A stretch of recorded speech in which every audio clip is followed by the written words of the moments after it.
Pakar Hukum Tata Negara sekaligus Wakil Menteri Hukum dan HAM RI, Wamenkumham, periode 2014 hingga 2019, Denny Indrayana, resmi bergabung ke tim kuasa hukum pakar telematika Roy Suryo. Bergabungnya Denny terjadi hanya beberapa hari setelah Roy Suryo bersama 7 orang lainnya resmi ditetapkan sebagai tersangka oleh Polda Metro Jaya dalam kasus tuduhan ijazah palsu yang menyeret nama mantan Presiden RI Joko Widodo, Jokowi, pada Jumat, 7 November 2025. Kedelapan tersangka tersebut dibagi menjadi 2 klaster dengan sangkaan pasal yang berbeda, yakni sebagai berikut. Klaster pertama dengan tersangka Egy Sujana, Kurnia Tri Rohyani, M. Rizal Fadillah, Rustam Effendi, dan Damai Hari Lubis dijerat dengan pasal 310 mengenai pencemaran nama baik dan fitnah, pasal 311 tentang fitnah, pasal 160 KUHP mengenai menghasut dan atau pasal 27A Yungto pasal 45 ayat 4 dan atau pasal 28 ayat 2 Yungto pasal 45A ayat 2 UU ITE. Klaster kedua dengan tersangka Roy Suryo, Rismon Sianipar, dan Tifauzia Tiasuma dijerat dengan pasal 310 KUHP mengenai pencemaran nama baik dan fitnah, pasal 311 KUHP tentang fitnah, pasal 32 ayat 1 Yungto pasal 48 ayat 1, pasal 35 Yungto pasal 51 ayat 1, pasal 27A Yungto pasal 45 ayat 4, pasal 28 ayat 2 Yungto pasal 45A ayat 2 Undang-Undang ITE.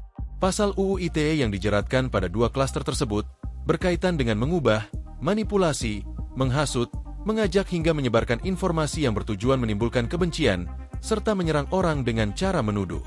Roy Suryo bersama 2 tersangka di klaster kedua tersebut, ahli digital forensik Rismon Hasiholan Sianipar dan Dr. Tifauzia Tiasuma, telah menjalani pemeriksaan perdana sebagai tersangka pada Kamis, 13 November 2025. Setelah diperiksa selama kurang lebih 9 jam, Roy Suryo CS tidak langsung ditahan.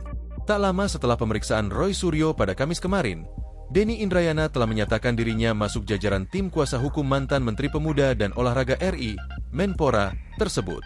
Ini artinya, Denny akan bergabung bersama Ahmad Hozinuddin dan Abdul Ghafur Sangaji. Hal tersebut disampaikan pendiri sekaligus senior partner di Indrayana Center for Government Constitution and Society, Integrity, law firm ini lewat unggahan video di akun media sosial X, dulu Twitter, Denny Indrayana, Jumat, 14 November 2025. Ia juga mengungkap sejumlah alasan di balik keputusan tersebut, yakni 1. Kriminalisasi dan modus intimidasi. Denny ingin membela Roy Suryo, karena menurutnya, polemik ijazah Jokowi ini tidak hanya sekadar kriminalisasi, tetapi juga ada modus intimidasi dari seorang mantan penguasa negara dengan memanfaatkan hukum pidana di Indonesia. Dalam kasus yang menjerat Roy Suryo CS, Denny menggarisbawahi pula bahwa hukum harus terbebas dari campur tangan kekuasaan. Hari ini saya akan memberikan sedikit komentar atas berjalannya proses pemeriksaan Roy Suryo sebagai tersangka di Polri, kata Denny. Akhirnya saya memutuskan untuk bergabung sebagai tim kuasa hukum. Bukan semata melawan kriminalisasi, tetapi juga modus intimidasi yang memperalat hukum pidana untuk kepentingan mantan penguasa. Ini bukan hanya persoalan pidana, sebagaimana pasal-pasal yang dituduhkan. Lebih mendasar dari itu, ini adalah persoalan konstitusionalitas bagaimana penegakan hukum harus merdeka dari berbagai kepentingan, termasuk intervensi kekuasaan. Selanjutnya, Denny membandingkan penegakan hukum di Indonesia dengan Australia, negara tempat ia juga punya izin praktik dengan mendirikan Integrity Lawyers di Melbourne. Menurutnya, di Australia, independensi dan kuasa kehakiman benar-benar dijaga.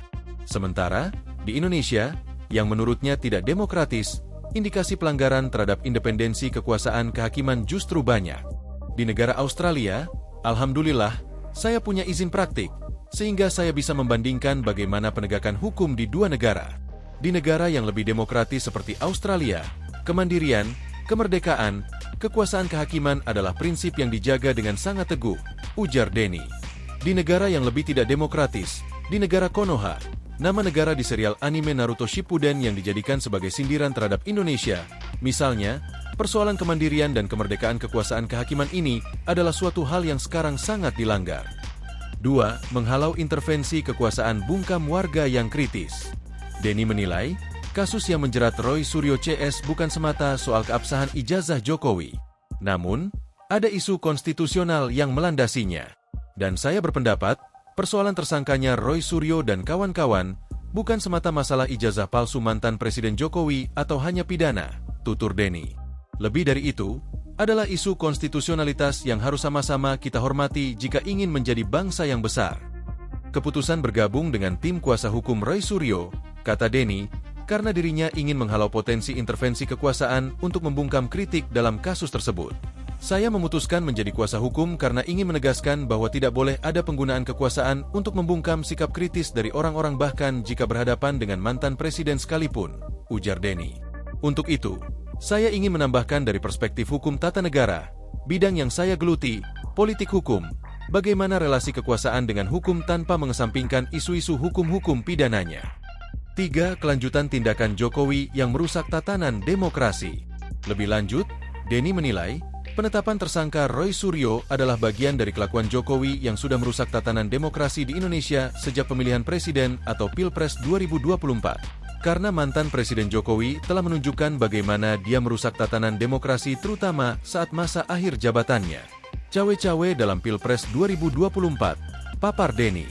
Kemudian, ada putusan Mahkamah Konstitusi yang menjadikan Gibran memenuhi syarat sebagai cawapres, yang dimana itu adalah bentuk-bentuk pelanggaran konstitusi. Dan sekarang berlanjut dengan mentersangkakan warga negara yang bersikap kritis terkait dugaan ijazah palsu. 4. Wajib memberikan advokasi hukum. Denny, sebagai pengacara, merasa wajib menghentikan penggunaan kekuasaan dalam upaya penegakan hukum, karena menurutnya itu adalah intimidasi.